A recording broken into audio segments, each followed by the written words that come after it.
লজ্জিত অনুভৱ কৰিছোঁ। এইজন যুৱক এজন ফটুৱা যুৱক, যিজন যুৱকৰ কোনো গাঁৱত অস্তিত্ব নাই, এজন চোৰ, দালালি, মদাহী। এই যুৱকজনৰ কাৰণে গাঁৱত আজি এগৰাকী যুৱতী আৰু এজন যুৱকে ৰাস্তা চিনি নাপাই মোৰ ৱাৰ্ডত প্ৰৱেশ কৰিলে। তেনে ক্ষেত্ৰত তেওঁলোকে বেলেগ বান্যাত্মক সহায় কৰি আহিছিলে, কিন্তু তেওঁলোকৰ ওচৰত সীমিত কেইটামান পানী বটল আছিলে।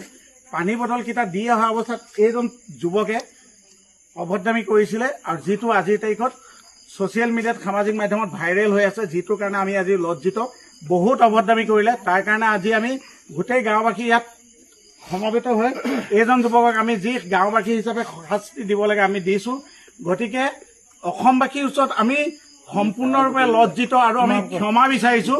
আপোনালোকৰ ওচৰত কৰজোৰে গোটেই গাঁওবাসী হৈ ক্ষমা বিচাৰিছোঁ। আপোনালোকে আমাক ক্ষমা কৰিব, আৰু যদি এনেকুৱা যুৱক এইটো এৰিয়াত আহিলে যদি আপোনালোকে চিনাক্ত কৰে, আমাক যোগাযোগ কৰিব। প্ৰতিটো সামাজিক মাধ্যমৰ প্ৰতিটো পেজত, যিকেইটা পেজত ওলাব, আমাক যোগাযোগ কৰিব। এনেকুৱা যদি বৈজাত, হাৰামী, গাদ্দাৰ এনেকুৱা যুৱক ওলাই আমাক যোগাযোগ কৰিব, আমি তাৰ বিহিত ব্যৱস্থা কৰিম। কিন্তু আমাক মাত্ৰ অসমবাসী ৰাইজে ক্ষমা কৰক। ওপৰনেজিয়া কৈৱৰ্তবাসী ৰাইজো গোটেই নদী কিনাৰত, বানপৰীয়া ৰাইজ চব মথাউৰিত আছে। এইজন যুৱকৰ কাৰণে আমি বদনাম হ'ব খোজা নাই। গতিকে ইয়াক যি শাস্তি দিব লাগে আমি গাঁওবাসী হিচাপে দিছোঁ। আপোনালোকে মাত্ৰ ক্ষমা কৰক, কাৰণ এইখন গাঁৱত আমাৰ উঠি অহা যুৱক যুৱতী বহুত আছে।